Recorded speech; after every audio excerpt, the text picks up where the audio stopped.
46వ కీర్తన 5వ చరణం చదువుకుందాం. దేవుడు ఆ పట్టణములో ఉన్నాడు, దానికి చలనమే లేదు. అరుణోదయమున దేవుడు దానికి సహాయము చేయుచున్నాడు.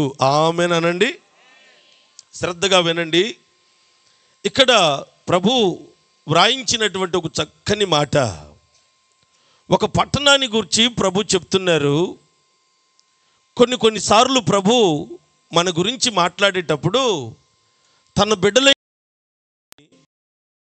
పోల్చారు, మరికొన్నిసార్లు పక్షులతో పోల్చారు, కొన్నిసార్లు పర్వతాలతో పోల్చారు. ఇప్పుడు పట్టణాలతో కూడా పోలుస్తున్నారు. ఒక పట్టణం ఉందట, ఆ పట్టణములో దేవాతి దేవుడు ఉన్నాడట. ఆ పట్టణములో ప్రభు ఉన్నాడు గనుక ఆ పట్టణానికి ఏమీ లేదు, చలనమే లేదు. చలనం అంటే స్పర్శ కాదు. అసలు ఆ పట్టణంలో కొరతే లేదు, ఏ సమస్య లేదు, ఎలాంటి ఇబ్బంది అనే మాటే లేదు. ఎందుకు అనంటే అక్కడ రాయబడినటువంటి మాట, అరుణోదయమున దేవుడు దానికి సహాయము చేయుచున్నాడు. ఒక్కసారి ఆమేనండి. నాయన కొంచెం సౌండ్ పెడితే స్టేజ్ మీద సౌండ్ లేదు, ఇవేమన్నా పెంచగలిగితే మంచిదే. వినండి, ఏ పట్టణంలో అయితే ప్రభు ఉంటాడో ఆ పట్టణానికి ఇక కొరత అనే మాట ఉండదు. ఏ కుటుంబంలో అయితే ప్రభు అడుగుపెట్టి ఆ కుటుంబంలో ఉంటాడో ఆ కుటుంబానికి ఇక కొరత అనే మాట ఏమి ఉండదు. ఆ కుటుంబానికి ఇక చలనమే ఉండదు. ఎందుకు అంటే ఆ వ్యక్తి జీవితంలోనైనా, ఆ కుటుంబంలోనైనా, ఈ సంఘంలోనైనా, అలాగే ఆ పట్టణంలోనైనా ప్రభు ఉన్నాడు. ఆయన ఉండి ఏం చేస్తున్నాడు తెలుసా? ప్రతి అరుణోదయమున ఆ పట్టణానికి సహాయము చేయుచు ఉన్నాడు. దేవునికి మహిమ కలుగునుగాక. మీరు శ్రద్ధగా వినాలి. ఆయన లేని కుటుంబాలు ఎలా ఉంటాయి అంటే, చాలామంది ప్రభువుని నమ్ముకున్నట్టే ఉన్నారు, కానీ ప్రతిరోజు బాధలే, రోజు సమస్యలే. ఎప్పుడు చూసిన కుటుంబంలో సమాధానం ఉండదు. ఎంత కష్టపడి సంపాదిస్తున్నా ఆ సంపాదన చిల్లు సంచిలో వేసినట్టే. మరలా నెల తిరిగి వచ్చేసరికి ఒక చిల్లి గవ్వ కూడా మిగలదు. ఎప్పుడు చూసిన వేదన భరిస్తూనే ఉంటారు. కొరతలు, ఇబ్బందులు కలుగుతూనే ఉంటాయి. వీటి వలన వారు ఎప్పుడు రోధిస్తూనే ఉంటారు. కానీ ఈ రాత్రి ప్రభు చెప్తున్న మాట ఏంటో తెలుసా? నీ ఇంట్లో ప్రభు ఉంటే, నీ జీవితంలో ప్రభు ఉంటే, నీవు ఉంటున్నటువంటి పట్టణంలో, అదే సంఘంలో ప్రభు ఉంటే, ఇక నీ జీవితంలో కొరత అనే మాట ఉండదు. ఆమెను చెప్పండి గట్టిగాను. ఆయన ఏ కుటుంబంలో ఉంటాడో ఆ కుటుంబంలో కొరత ఉండదు. కారణం ఏంటంటే ప్రతి అరుణోదయమున ఆ కుటుంబానికి ప్రభు సహాయము చేయుచున్నాడు. ఈ రాత్రి ప్రభు చెప్తున్న మాట ఏంటో తెలుసా? ఇంతవరకు కొరతలతో ఉండొచ్చు, కొదవలతో నువ్వు ఉండొచ్చు. ఈ రాత్రి నుండి ప్రభు నీ జీవితంలోనికి నువ్వు ఆహ్వానించగలిగితే, నీ కుటుంబంలోనికి నువ్వు ఆహ్వానించగలిగితే, ప్రతి అరుణోదయమున ప్రభు మీకు సహాయము చేయునుగాక. ఆయన నీకు సహాయం చేయడం మొదలు పెడితే ఇక నీ కొరతలన్నీ ఎగిరిపోవునుగాక, నీ సమస్యలన్నీ ఎగిరిపోవునుగాక. ఇదిగో దేవుడు ప్రేమించి ఈ ప్రాంతంలో అనుగ్రహించిన ఆశ్చర్యకరుడు అనే ఈ పరిచర్యలో దేవాతి దేవుడే సహాయం చేస్తూ ఉన్నాడు. ఆయన సహాయం చేయలేదనుకో ఇంత పెద్ద సంఘం అయ్యేదంటారా? నాకు తెలియక అడుగుతాను, ఈ పరిచర్య ప్రారంభించి ఎన్ని సంవత్సరాలు? అందరూ చెప్పండి. బాటిలే ఉంచకుండా వచ్చారు కదా.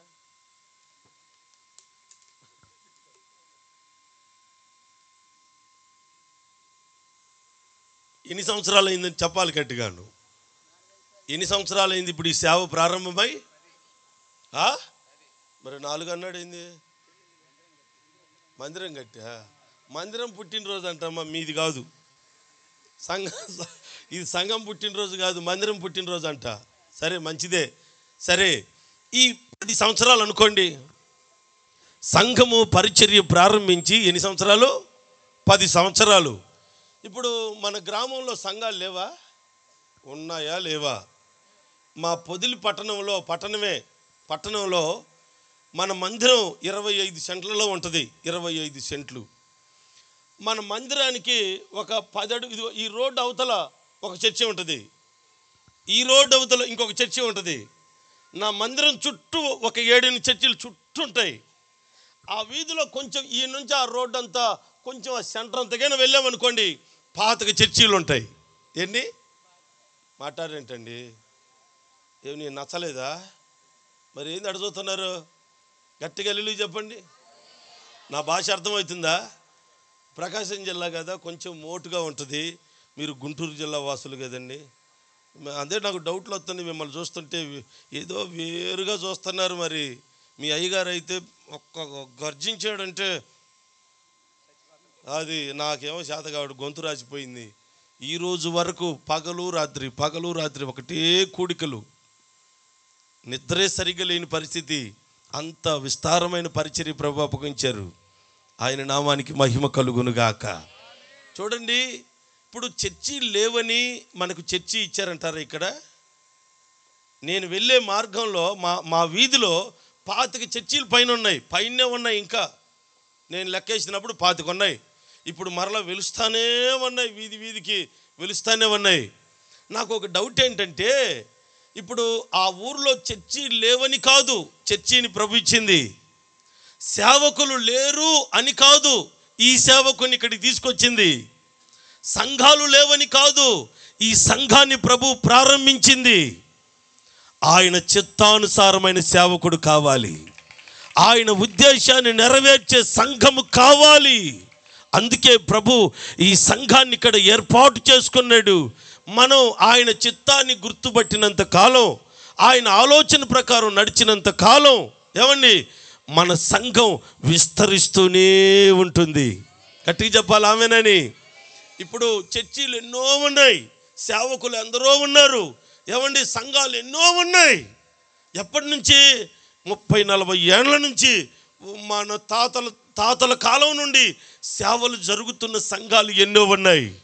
కానీ ఈ అనాది కాలంలో కొద్ది దినాల్లో ప్రారంభించబడిన ఈ పరిచర్య ఎందుకు విస్తరిస్తుంది, ఇంతగా అభివృద్ధి చెందుతుంది? ఎందుకు అంటే ఈ సంఘములో ప్రభు ఉన్నాడు. చెప్పలేకపోయారేంటి గట్టిగాను? మీకు డౌటా? ఆయనకి ఏమన్నా రాజకీయ నాయకులు ఏమైనా ఉన్నారా? అమెరికా నుంచి వచ్చేది ఏమైనా ఉందా? అమెరికా నుంచి వచ్చే దాంట్లో ప్రజలు ఉండరు, డబ్బులు ఉంటాయి. ఇక్కడ డబ్బులు ఉండవు, ప్రజలు ఉంటారు. దేవునికి ఎవరు ముఖ్యం? గట్టి చెప్పాలి. డబ్బులు ముఖ్యమా, ప్రజలు ముఖ్యమా? ఇక్కడ డబ్బు ముఖ్యం కాదు. ఏమండి, దేవుని ప్రజలు ఆయన రాజ్యం కొరకు కట్టబడాలి. అందుకే వారికి ఉన్న దైవజనులకున్న సమస్తం విడిచిపెట్టి సంపూర్ణముగా సమర్పించుకొని తన కుటుంబంతో కలిసి ప్రభు సన్నిధిలో అడుగుపెట్టి, ఉన్నా లేకున్నా ఏమండి ఎలాంటి పరిస్థితులు ఎదురైనా, ఎన్ని కష్టాలైనా నష్టాలైనా వేదనలైనా దేవుని కొరకు మా జీవితాలు అంకితమైపోయి ఆయన రాజ్య వ్యాప్తి కొరకు ప్రజలను సిద్ధపరిచే ఈ పరిచర్యలో ఆయన కొరకు కొవ్వొత్తిలాగా కరిగిపోవడానికి వారి జీవితాలను అప్పగించుకున్నారు కనుక ఈ పరిచర్యను ప్రభు విస్తరింపజేస్తున్నాడు. ఆశ్చర్యం ఏంటంటే విజయవాడ దాకా వెళ్ళింది. ఆ మధ్య ఎప్పుడో అటు ఏది జగ్గయ్యపేట ఏదో అన్నాడు, మరి జగ్గయ్యపేట దాకా వెళ్ళింది, అమరావతి వరకు వెళ్ళింది. అటు ఇటు నలుదిక్కుల ప్రభు వ్యాపింపజేస్తూ ఉన్నారు. అది మనలో ఉన్న గొప్పతనం కాదు, కానీ మనుషులుగా మన జ్ఞానము, మన తెలివితేటలో, మన ఆలోచనలు కాదు, ఇవి దేవుని మహాకృప. చెప్పండి గట్టిగా, ఏమిటది? దేవుని కృప. ఆయన ఏ కుటుంబంలో ఉంటాడో, ఏ సంఘంలో ఉంటాడో, ఏ వ్యక్తి జీవితంలో ప్రభు ఉంటాడో ఆ వ్యక్తికి, ఆ కుటుంబానికి ఆయన సహాయం అందుతుంది కనుక ఆ కుటుంబంలో ఇక చలనము ఉండదు. మీరు ఏ కష్టాల్లో ఒకవేళ ఉన్నా ఈ రాత్రి మీరు ప్రభు సన్నిధిలో ప్రార్థన చేసుకోండి. ఈనాటి నుండి నీవు నా జీవితంలో ఉండు ప్రభువా, నా కుటుంబంలో నువ్వు ఉండు ప్రభువా, మా పిల్లలతో మాతో మీరు ఉండండి ప్రభువా అని మీరు అడగగలిగితే, కోరుకోగలిగితే, ఒకవేళ ప్రభు నీ ఇంట అడుగు పెట్టగలిగితే, నీ జీవితంలో ప్రభు అడుగు పెట్టగలిగితే ఇంతకాలం నువ్వు భరించిన శ్రమలైనా కష్టాలైనా ఇక ఉండవు. మీరు నిశ్చయముగా ఆశీర్వదించబడుదురుగాక. గట్టిగా చెప్పండి. ప్రభు నా జీవితంలోకి రావాలని ఎంతమంది కోరుకుంటున్నారు? నా ఇంట్లో ప్రభు ఉండాలని. కొంతమందికి ఆశ లేదు, వారి చేతులు ఎత్తలేకపోతున్నారు. ఎందుకులేనా ఆయన, నువ్వు వచ్చిన వాళ్ళ మించి టీవీలు కట్టేయాలి మరి, అంతేగా. యేసయ్య ఎవరో చెప్పాలి గట్టిగా. యేసయ్య ఎవరో? పరిశుద్ధుడు అనండి. మీకు పెద్ద డౌట్ వచ్చిన, ఎమ్మెల్యేనా ఎంపీనా, ఆయన ముఖ్యమంత్రి ప్రధానమంత్రి అట్లా ఆలోచిస్తున్నారా? ఎవరైనా గట్టిగా చెప్పాలి. పరిశుద్ధుడు అనండి. అందరూ అనగలరు ఒకసారి. మన యేసయ్య ఎవరో? మీరు ఆగండి, మీకు తెలిసిలే, వాళ్ళకి తెలియాలిగా. ఒకసారి గట్టిగా చెప్పండి, మన యేసయ్య ఎవరో? దేవుని స్తోత్రం చెప్పండి. ఇప్పుడు పరిశుద్ధుడైన దేవుడు మన ఇంటికి రావాలంటే మనం ఎట్టుండాలి? గట్టిగా చెప్పాలి. ఎట్టుండాలి? ఎట్టున్నా వస్తాడంటారా? పొరపాటును కూడా రాడు. ఇప్పుడు ఎవరు సావాసం చేయాలంటే మీ మాట వింటేనే వారితో సావాసం చేస్తారా?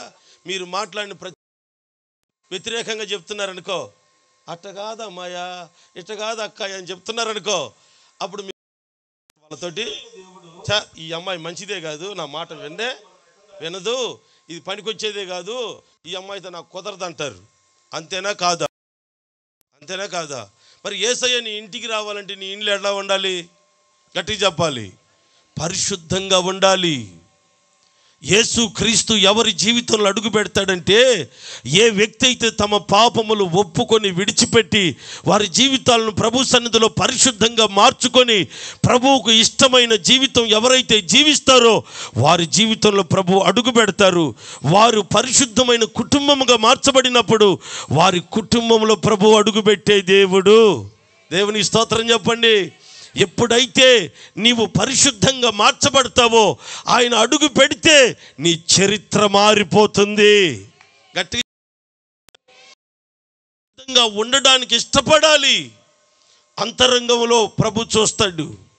అయ్యా, నాకు కుటుంబంలో సమస్యలు ఉన్నాయి, నాకు కష్టాలు ఉన్నాయి, నాకు రకరకాల ఇబ్బందులు ఉన్నాయి, నన్ను ప్రభువా నన్ను గట్టెక్కించయ్యా, నా అప్పులు తీర్చయ్యా, నా రోగాలు తీసేయ్యా, మా పిల్లలు మా మాట వినటం లేదు, సమాధానపరచండి అయ్యా అని నువ్వు ప్రార్థన చేసినప్పుడు ఆయన నీ ముఖం చూస్తాడు అనుకుంటున్నావా? ఏం చూస్తాడు? హృదయాన్ని చూస్తాడు. ఏం చూస్తాడు? నీ హృదయాన్ని చూస్తాడు. నీ హృదయం పరిశుద్ధంగా ఉంటే నువ్వు అడిగిన ప్రతి మనవికి జవాబునిస్తాడు ఆయన. గట్టిగా చెప్పాలి ఆమెనని.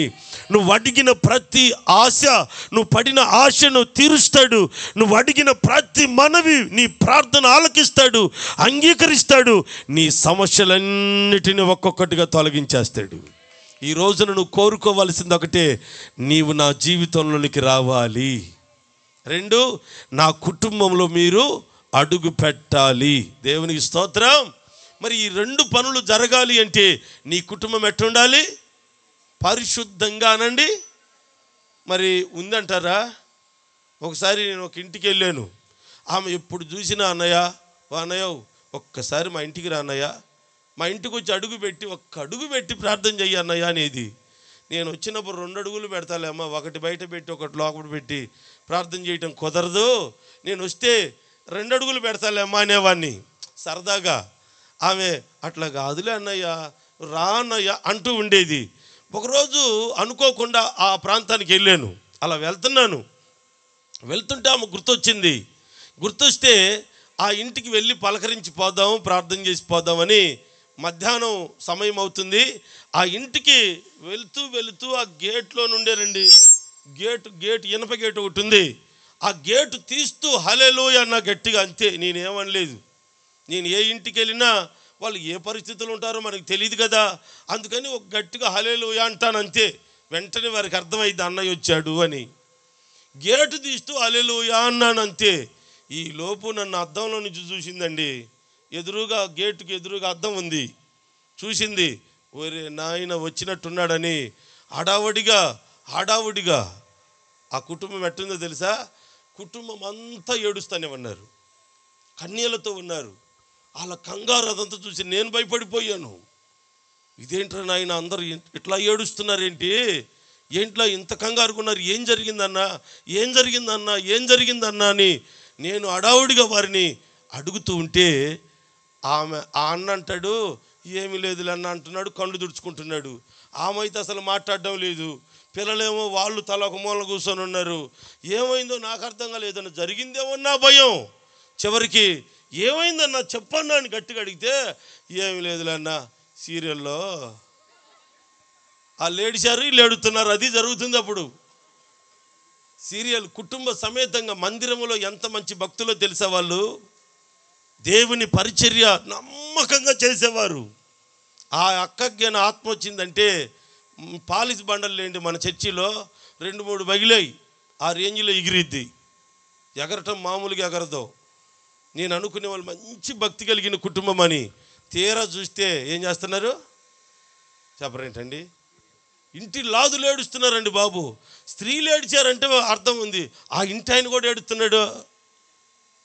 నాకు కంగారు పట్టిపోయింది. సీరియల్లో వాళ్ళు ఏడుస్తుంటే వీళ్ళు ఏడుస్తున్నారు కూర్చొని.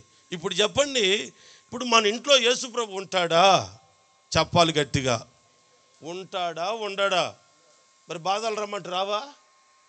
ఏమండి, కుటుంబ సమేతంగా ప్రార్థన చేయడం మంచిది. నేను అడిగిన మాట సమాధానం చెప్పండి, నేను ముగిస్తున్నాను. మా వాళ్ళు ఊరిని చూస్తున్నారు ఇక్కడ. దేవుని స్తోత్రం. కుటుంబం అంతా, భార్య భర్త, ఏమండి పిల్లలు, కుటుంబం అంతా కలిసి ఎంతమంది భోజనం చేస్తున్నారు ప్రతిరోజు? మేమంతా కలిసి భోజనం చేస్తామన్నవారు మీ కుడి చేయి చూపించండి. నేను చెప్పే మాట అర్థమవుతుందా? భార్య భర్త పిల్లలు కుటుంబం అంతా కూర్చొని కలిసి భోజనం చేసేవారు ఎంతమంది ఉన్నారో మీ కుడి చేయిని చూపించండి. సగం చేయిలు పోయినాయి, ఎదుగు 5-6 చేతులకు వచ్చినాయి చివరికి. అమ్మా, కుటుంబం అంతా కలిసి ప్రార్థన చేసేవారు ఎంతమంది ఉన్నారు? కుటుంబం అంతా కలిసి, భార్య భర్త పిల్లలు అందరూ కలిసి మోకరించి ప్రార్థన చేసుకునేవారు ఎంతమంది ఉన్నారు? ఓయమ్మ, ఎత్తిన చేతులు కూడా దిగిపోయి ఒక్క చేయి కనపడుతుంది. ఇప్పుడు యేసు ప్రభు మన ఇంట్లో ఉండటానికి వీలవుద్దంటారా? మీరు చెప్పండి. ఒకవేళ బలవంతంగా ప్రభు మీ ఇంటికి రావాలన్నా మరి రానిచ్చే వ్యవహారం ఏమన్నా కనపడుతుందా? ఆలోచించండి. ఎందుకు మనకు కుటుంబాల్లో శ్రమలు వస్తున్నాయి?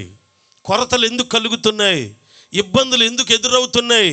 ఏమిటి సమస్యకు గల కారణాలు ఏమిటి అంటే, నీ కుటుంబంలో ప్రభు అడుగు పెట్టలేకపోతున్నాడు.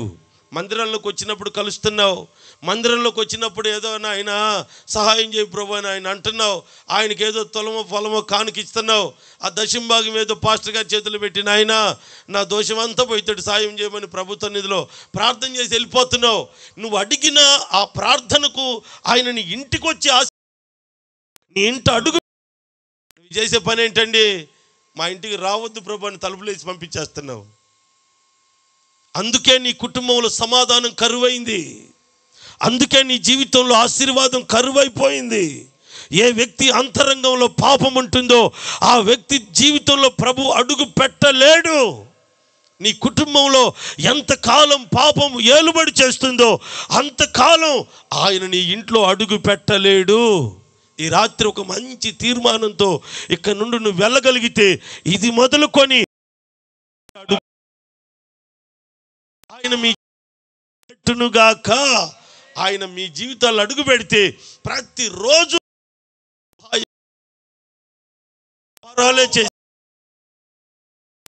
ఏమండి, ఏ చేతి పనులు మీరు ఆయన సహాయం మీకు ఉంటుంది కనుక అంచెలంచెలుగా మీరు ప్రభుగాక. ఈ సేవలోను దైవ సేవకుల జీవితాల్లోనూ అలాగే మీ అందరి కుటుంబాల్లో మీ జీవితాల్లో ఈ ఆశీర్వాదం ప్రభు అనుగ్రహించి అంచెలంచెలుగా దీవించి మిమ్మల్ని రాజ్యం కొనుగాక.